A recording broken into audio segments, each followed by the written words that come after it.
Welcome. We're here at the Abilities Expo. I'm here with Mary Jo. Mary Jo, I know that you have your service dog right next to you. You're involved with yoga and so many different things. You have a YouTube channel. What I want you to do right off the bat, if you could share, how did you end up in a wheelchair, if you don't mind me asking? Oh yeah, Reginald. I was skiing. I'm from the interior in the BC mountains, where the mountains are really big and really steep.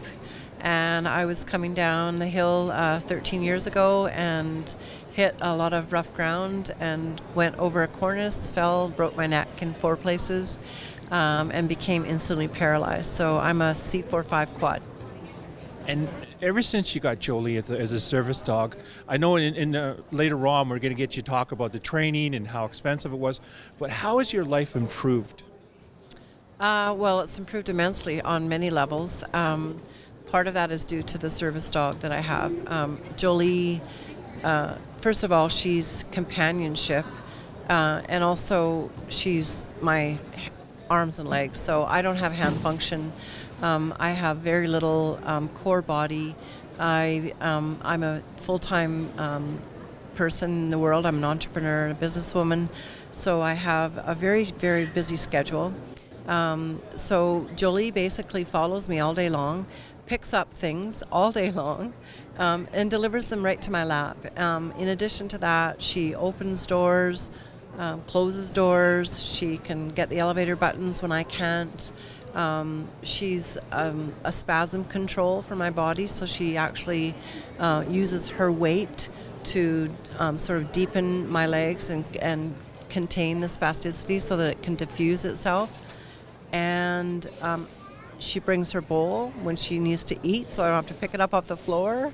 How about that? And honestly, she's at night like the closest thing that I've ever felt to having a Zen god beside you. She breathes deeply, which calms my nervous system. Most people with any type of nervous system impairment, anything, anxiety, PTSD, spinal cord injury, we all have a system that's kind of turned on, fight or flight. And dogs, especially service animals, are quite amazing in terms of being able to calm that all down. When we're talking about the training that she went through, what was the cost? So the cost to the person, the recipient, is so minimal. I paid for my training, which was $500, and I walked away with a $75,000 dog. And what kind of training? I know that after the trainer is finished with them, but what kind of training would you go through with you and the dog? So it's a 2-week intensive, and what they do is they try and replicate your life out in the world. So you go into the training facility, and for the first 3 days you learn the commands and sort of the protocol and how to work with the service animal. And then they take you out and they put it all to the test. So you get to go like shopping with the trainer, you go on the buses with the trainers, you go on the airplane with the trainers, you go on your SkyTrain or your rapid transit. Anything that you would do in your life, normally they were going to have you do with the dog and with the trainer, so that then the trainer can actually kind of hone in those skills that you might need. I know that you were talking when you were doing this demonstration earlier. You were mentioning that when you went to a room, there were 6 different service dogs there, and Jolie was the one that came up and chose you. Yeah, it was quite amazing. So I say that the service providers, the trainers, really, they're kind of like matchmakers that are exalted. Somehow they know what your particular physical incapacities are and which dog will fit into that category best, and then they narrow it down to half a dozen. Sometimes it's only 2 maybe, but they narrow it down, and then they let the dogs kind of just ambiently move around the room, and generally the dog will come and seek out the person that they want to be with. It's pretty amazing. You were also mentioning most places right now will accept service dogs. There's only 2 places that you mentioned so far that you've ran into a problem. That was down in California. Yeah, it was. I don't want to malign California because I love it. And I don't want to malign Asians, but I don't know if every culture really understands service animals the way we do in North America.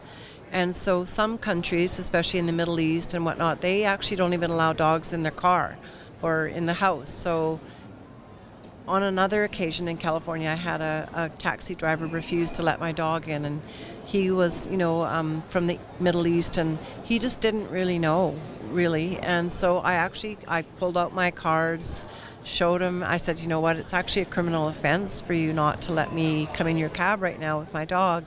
And we called the cab company, and we talked to the manager, and the manager actually put that man on a 3-day no work. So, there are disciplinary measures that we can undertake if needed to, educate people and to show them that this is actually, this is my right hand.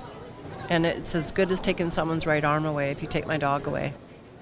Well, I've heard a case of, there's some people from the military, the veteran community where I come from. I've heard of some veterans that have actually had their service dogs not allowed in facilities here in Canada. But I'm hoping that, with the videos that you're doing right now and other people are doing, showing what the service dog does, opening doors. You're talking about how that Jolene opens doors for you, and all the other videos you're putting out there and other people are putting out there. It starts to educate society because, there's so many people that there's about 2 million people that have some form of disability. Yeah. So we have to start catering to everyone in society. We do, and I agree. I think education and just really, being an ambassador for the cause is really crucial. I have actually a YouTube channel that's Mary Jo Fetterly, Yoga for Everybody, where I talk about how to overcome PTSD and different types of things that we have to deal with when we have a disability.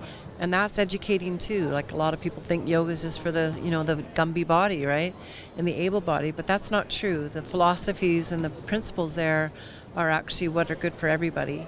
And as far as service animals go, there's a lot of great organizations. I'll post this up on my site too, and then people can look at it there, and we can share the wealth. I want to thank you so much for your time.